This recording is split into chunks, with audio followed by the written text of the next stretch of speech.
is Miami resident hip-hop star influencer Ruby Rose. Understand the talent difference, the experience difference. We understand all of that, but the size, the pure, and we understand small guys can beat big guys. We just saw Crawford do it to Canelo. Wait, I thought it was 190. Dean, that's bad. Because you know what that tells me? That tells me that even he recognizes that he's too big for him. Yes. He recognizes. The Netflix UNCUT face-off between Jake Paul and Gervonta Tank Davis exploded with tension the moment Tank shoved Jake during their stare-down. The crowd felt the electricity. This was more than hype, it was personal. The two exchanged heated words, faces locked in defiance. Many fans noted the massive size difference, calling it shocking, while others argued that skill and timing could level the playing field once the gloves come on. At the end of the day, I gave this little guy an opportunity. He should be thanking me. I'm paying him. I'm his boss. He reports to me, and I'm gonna fucking son him on November 14th. So fuck you, little man. You paying me? Are you paying me? Yeah. 100%. 100%. Facts. Correct. Yes. Correct. Correct. I'm your daddy. Legendary trainer Teddy Atlas dissected the face-off, calling the size gap alarming. He said Jake towered over Davis, joking that Tank would need a ladder to reach his chin.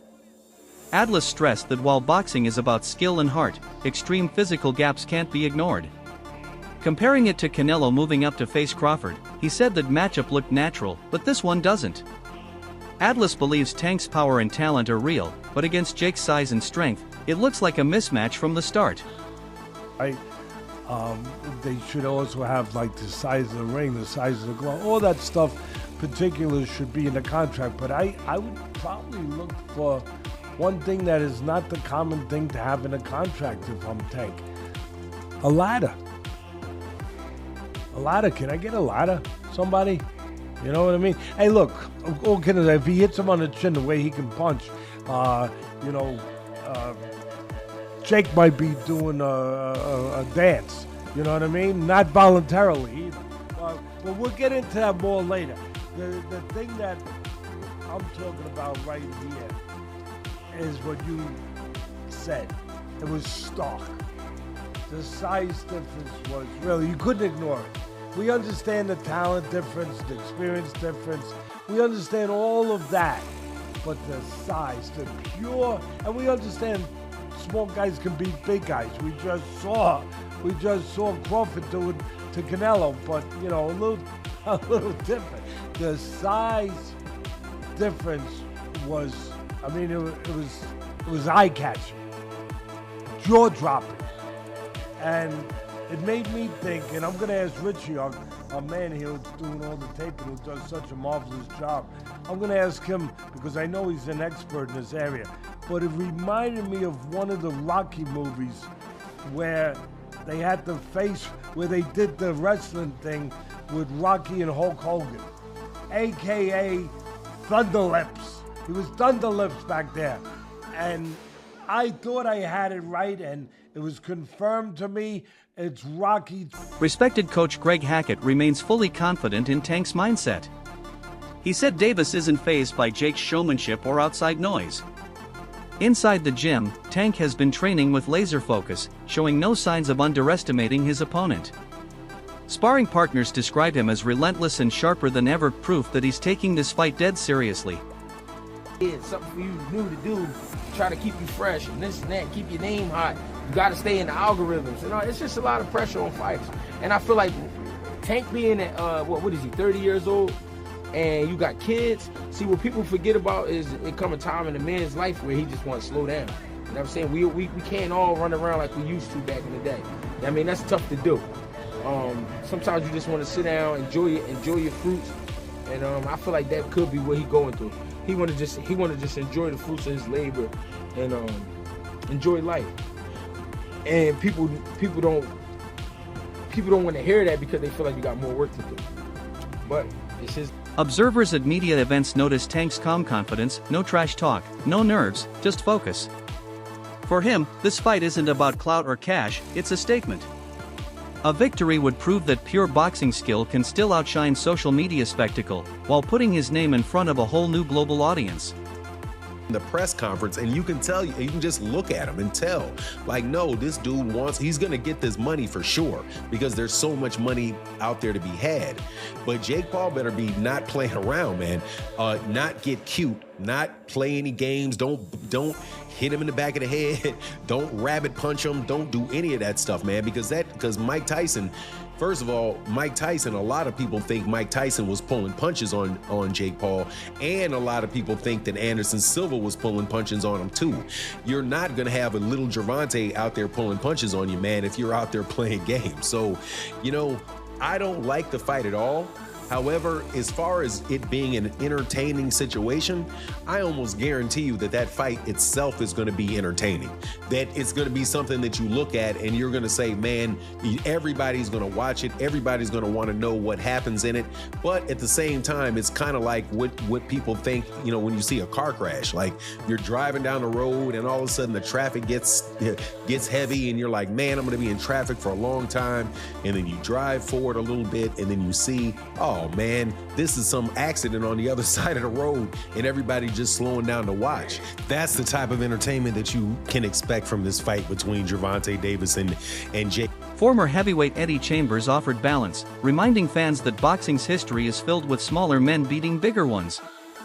He said size helps early, but timing, experience, and discipline win fights. Davis's explosive movement and tactical mind could neutralize Jake's reach, and once the action starts, it's about execution, not measurements. That something like this can happen, but this is social media, this is what it's created. There's a lane that Jake Paul has created. Honestly, I'm not mad at him for it. He's gotten a lot of fighters and, you know, actual fighters some shine. It also has done for women's boxing a lot, so I'm not mad at him for what he's been in boxing and what he's created. This is a little crazy. This is a little crazy. And a lot of people will say, Tank is too small. Let me tell you something. Anybody that gets in the ring with Tank that is not a damn dinosaur is going to feel something from it. And it ain't going to be easy to hit it. Got boxing IQ. He may not sound like an intellectual guy when you hear him talk, but he knows the ring inside and out. So there's nothing that Jake Paul can do aside from make it extremely ugly by grabbing him and probably trying to throw him to the ground. I don't know what else, bite him. I don't know, but I mean, the skill level alone. Now, of course, there is a size difference, a height difference, and all that, but he's just going to struggle so much landing a shot. You know, it's just going to look bad to me. This is the way I see it. It's going to look bad. Tank is will be too fast. And the punch, I believe, I'm not saying it's going to knock him out or, you know, but he's gonna feel it. Analyst Timothy Bradley called this fight easy money for Tank. He argued that Davis has fought real killers, while Jake has only faced part-timers, athletes, or retired names. Bradley respects Jake's grind but says he's entering a completely different level now. Tank's composure, ring IQ, and power will expose Jake's lack of depth once real punches land. You prove your innocence and say that it ain't fixed. Because check this out, Tank ain't gonna lose this fight. Hell no. Hell no. Tank ain't losing this fight. Too many holes. Man, Jake don't have enough experience. Yeah, man, it's gonna be taking candy from a baby. You know, Jake is missing the rules. See, this is what happens when you don't grow up in the game. When you don't grow up in the game, man, at a young age, this is what happens. You know, you start reading your own press clippings. That's what Jake is doing. You know, fighting this lower level competition, and now he think he the ish. Now he think he the man. He ain't the man. You kidding me? He is not the man. Oh no, yeah, false sense of security. Now he trying to pick on small folks, right? You know, and I don't mean that in a bad way. Yeah, I'm just saying size-wise. Yeah, that's another thing, boxing one-on-one. You can't pay attention to size. Hell no, I told y'all it's the size of the heart, right? In that damn dog. It ain't the size of the damn dog, and I told y'all that, man. Yeah, it's the same thing here. And it's about the smartest dog. Tank too smart for him. Tank got too much boxing IQ for Jake, man. This gonna be easy. Easy. Like I said, man, Tank, please, man. Don't do this to boxing, bro. if there's anything, man, shoot, man, we can put together some kind of like account for you, a GoFundMe account or whatever, bro. And we can, hey, all your fans can give you $1, bro, so that way you don't be shoot blowing this fight. It's easy, bro. This sparring section. You know, look, I'm so confused. I don't know what the hell to call this. The circus? Just call it the circus. Yeah, just call it the damn circus. Because, you know, one minute they said, oh, this is the fight. Ex-world champion Paulie Malignaggi disagreed, saying Tank's career has been too carefully managed. He argued that Davis hasn't fought enough top-tier opponents to be called elite. Fans defend Tank's knockout power and dominance, but critics like Paulie believe greatness requires real risk. Still, even his detractors admit Tank remains one of boxing's biggest attractions. He's trying to clown people, but then he admits that Tank is the biggest name in Western boxing. So, doesn't even make sense. Listen again. Boxing, either the fans have gone down to the dumbest level possible, or the media themselves have gone down to the dumbest level possible for me. See, so he's already trying to roast the fans and anybody who says Tank's the face of boxing. Basically calling people dumb, right? Oldest trick in the book. But then he says, I understand that Tank is probably the biggest name in the West. Naming this guy as the face of boxing. I understand we don't have anything. The fact that I understand we don't have anything. Keep listening. Maybe this is the biggest marquee name in the West at the moment. Right. Maybe this is the biggest marquee name at the moment in the West. He is the biggest name in the West. Name somebody bigger. Right? Point blank, period. So you're off to a bad start. Name calling, then you're acting like you don't understand it whilst mentioning he's the biggest name in boxing, and you're saying it's disturbing. Why is it disturbing? It's certainly disturbing, but it also shows you that you can make anything into a... Insiders say Tank might retire after this fight.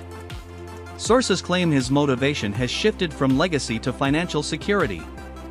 This bout could bring his biggest payday yet, giving him the freedom to walk away on his own terms.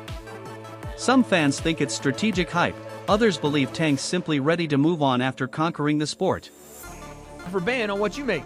Again, there's nothing wrong with Tank going to get his money, but let's all be clear that that's all the fight is for Tank. He's telling you without telling you that he's fighting Jake just because he's getting $40 million. So when we talk about boxing being dead, Tank has to line up at the front of the line. I can't blame him, but don't throw around, oh, boxing's dead and people switch sides and all of that. You chose not to be great. That's it. You chose not to be great. Stuff like that, choices like that will kill boxing. For sure. On a competitive level, it won't kill it on a business level. On a business level, until people run out of interest in these kind of matchups, it'll do well. On a competitive level, choosing not to fight the best will kill the sport. So maybe it's better if people like Tank aren't in the sport. And I don't even say that because I want that to be the case. I think Tank is ridiculously talented, but you can't want a fighter to fight more than what they want to. You can't. Tank fans or Tank people that like Tank and think he's one of the best, you can't want it for him. And then Shakur came back with, that's how I know you soft. I can't even go back and forth with you soft ass. You rather pop to me on social media than get in that fire and get embarrassed. I get it. Peace and blessings upon you, cuz. He says, the people got your chest out so bad. You talking like you a killer, forgetting that you the one that runs, bitch. I'll be bring the fight to you. This dude, a made-up character. Quote, blessings upon you. Clown-ass dude, wanna be Kevin Gates. Oh my goodness. I mean, here's the thing though. You can't say that stuff about Shakur if you're not willing to fight him. This is the point I think that we're going to come to today, is that Tank can say all this stuff he wants, but if you're not willing to fight Shakur, then none of it means anything anymore. Even if you believe that Tank is going to knock him out, even if you believe that Shakur's a runner, or that he's not in the trenches, or he's not a boxer that's willing to bring the fight, or whatever, none of it matters. You're talking from the sideline because you won't fight him. Boxing commentator Showbiz the Adult offered a balanced take. He credited Jake for reviving fan interest among younger audiences and turning boxing into a global spectacle. But he also admitted Jake's matchmaking has been too safe, often avoiding fighters of equal size or skill. Boxing is going to sing his praises like a hero.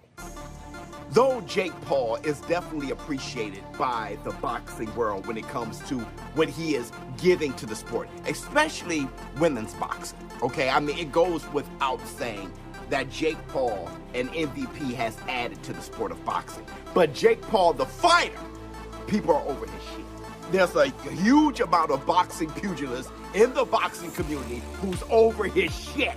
And if Gervonta Tank Davis stops that, if he is the one who stops this whole train, knocking out Jake Paul, he will become a boxing hero. People will then say, now get the hell out of the sport. And I'm talking about from a fighter's perspective. That's what they're going to say. Now, it's not going to go on either one of their official records because it's an exhibition. But it doesn't matter because optically, visually, seeing that go viral, and I mean go viral, and Jake Paul will never hear the end of it. Help you up. We're going to see about it. Help you up. We're going to see. Because Gervonta Tank Davis is not only a real boxer, he's a real boy. He's 5'5".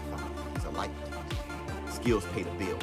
Let him knock out Jake Paul, give him Bambi legs, or knock him down. Gervonta Tank Davis, that moment will go viral, and he will be a far bigger, well-known boxer than he is today, and he will also be a hero. And that's the black. Former UFC champ Daniel Cormier slammed the matchup, calling it a business move, not a real fight. He said Tank doesn't need the money, and the result feels predictable. In his eyes, the event is built for clicks, not competition, a reflection of how modern boxing blurs the line between sport and entertainment. I thought it was 190. Dean, that's bad. Because you know what that tells me? That tells me that even he recognizes that he's too big for him. Yes. He recognizes that he's too big for him. I'm wondering how this even came about. It can't be that Gervonta Davis needs money. That can't be the reason why he's been a world champion so recently. How could he be broke? That's what I'm saying. Like, is he doing this for money? And then why and how is even Jake Paul doing this when no one respects it? Like, I can't think of anybody that respects this. But Jake Paul has been able to carve out and make his own lane in boxing, and I've never seen anything like it, bro. He literally, I mean, we don't know what weight class he fights in any situation. We just don't know. He kind of makes his own rules. He makes his own rules. And it seems like people are playing by those rules. I remember a couple weeks ago, the WBC and Jose Sulaiman was very upset that he wasn't going to be able to put the belt on the winner at Canelo versus Crawford. That's the thing that's happened since the beginning of the time. Those guys are very powerful in boxing. But with Zuffa boxing, it was almost like that power was getting stripped away. They were very disappointed. But how can you take those sanctioning organizations seriously when they are sanctioning this? That's my point. That's my point. That's why I think that this whole thing that we have, this boxing and this MMA argument and Zuffa getting into boxing, our argument is misplaced because things like this should not be happening. And the fact that boxing is allowing this to happen is an embarrassment to the sport. Yeah, I don't understand why. I talked about this before. Like, I didn't know why they were fighting because, I mean, Gervonta Davis's last fight was at 136 pounds. That's all for today's breakdown. The question remains, is this fight pure competition or just high-stakes promotion? Stay tuned for more updates.